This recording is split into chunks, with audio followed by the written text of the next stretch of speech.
नमस्कार दोस्तों, मैं हूं लक्ष्मण झा और आप देख रहे हैं जेएफएस टैक्स टिप्स। अगर आप सरकार की भारी पेनल्टी से परेशान हैं तो आज की ये खबर आपके लिए गेम चेंजर है।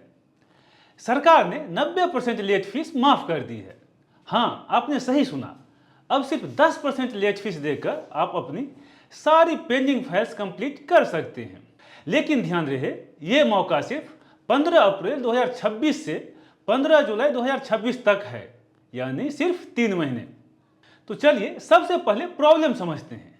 आपको याद होगा कि 1 जुलाई 2018 से पेंडिंग फाइलिंग पर 100 रुपया प्रतिदिन की भारी पेनल्टी लग रही है, जिसकी कोई ऊपरी सीमा नहीं है।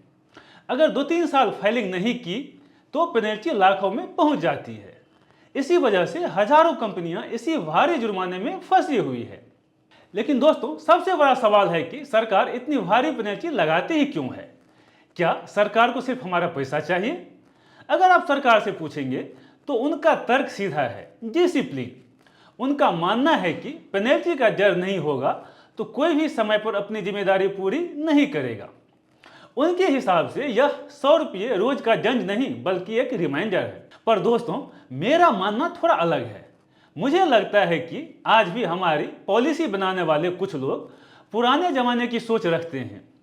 याद कीजिए, जब हम लोग स्कूल में पढ़ते थे तो 1-2 टीचर ऐसे जरूर होते थे जो पढ़ाते कम थे और मारते ज़्यादा थे।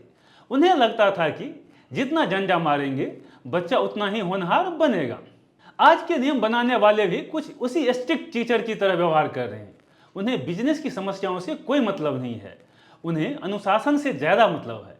एमएसएमई को किस कठिन दौर से गुजरना पड़ता है ये वो समझना नहीं चाहते, बस पेनल्टी लगाते हैं। मेरा मानना है कि कोई भी नियम समाज को मोटिवेट करने के लिए होना चाहिए, डीमोटिवेट करने के लिए नहीं। आज की ये भारी पेनल्टी बिजनेस को आगे बढ़ाने के बजाय उसे बंद करने पर ज़्यादा मजबूर कर रही है।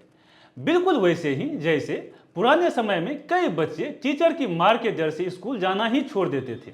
पर चलिए, देर आए दुरुस्त आए।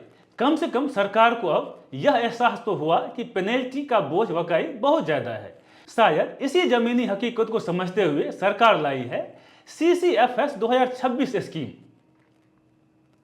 ये एक वन टाइम अपॉर्चुनिटी है, मतलब अभी नहीं किया तो फिर मौका नहीं मिलेगा। अब ध्यान से सुनिए, आपके पास 3 ऑप्शंस हैं। पहला ऑप्शन, पेंडिंग फाइलिंग कंप्लीट करें। MDT 7, AOC 4, ADT 1 जैसे लेट फॉर्म भरें। नॉर्मल फीस तो लगेगी पर एडिशनल फीस का सिर्फ 10% देना होगा, यानी 90% माफ।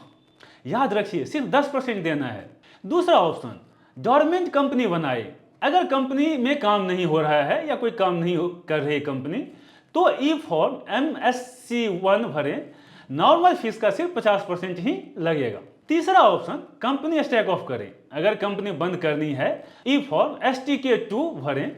फाइलिंग फीस का सिर्फ 25% देना होगा। लेकिन यहाँ लोग गलती करते हैं, बिना सोचे डोरमेंट या स्टैक ऑफ कर देते हैं, बाद में रिग्रेट होता है। इसीलिए डिसीजन लेने से पहले फ्यूचर प्लान जरूर सोचें। इस स्कीम का लाभ कौन ले सकता है? Private company, public company, OPC और सेक्शन 8 कंपनी इसका फायदा ले सकती है। लेकिन ध्यान रहे, जिन्हें ROC का फाइनल स्टैक ऑफ नोटिस मिल चुका है या जो पहले से बंद हो चुकी है वो इसके पात्र नहीं है। अब सबसे जरूरी बात, आपको क्या करना है? अगर आप सच में पेनल्टी बचाना चाहते हैं तो आज ही MCA पोर्टल पर अपनी पेंडिंग फाइल चेक करें। 10% के हिसाब से कैलकुलेशन करें कि कितनी बचत हो रही है। CA या CS की सलाह लें ताकि फाइलिंग में कोई गलती ना हो। और याद रखें, 15 जुलाई के बाद फिर वही 100 रुपये प्रतिदिन की फीस शुरू हो जाएगी। मतलब ये आखिरी मौका हो सकता है। दोस्तों, यह एक गोल्डन स्कीम है। अगर आपकी कंपनी एक्टिव है और फाइलिंग पेंडिंग है तो आज ही एक्शन लें, क्योंकि बाद में सिर्फ पछताना पड़ेगा। अगर कोई डाउट है तो आप नीचे कमेंट में लिखें, मैं जवाब देने की पूरी कोशिश करूंगा।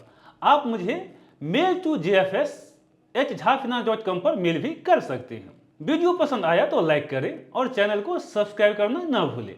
मैं हूं लक्ष्मण झा, देखते रहिए JFS टैक्स टिप्स। जय हिंद।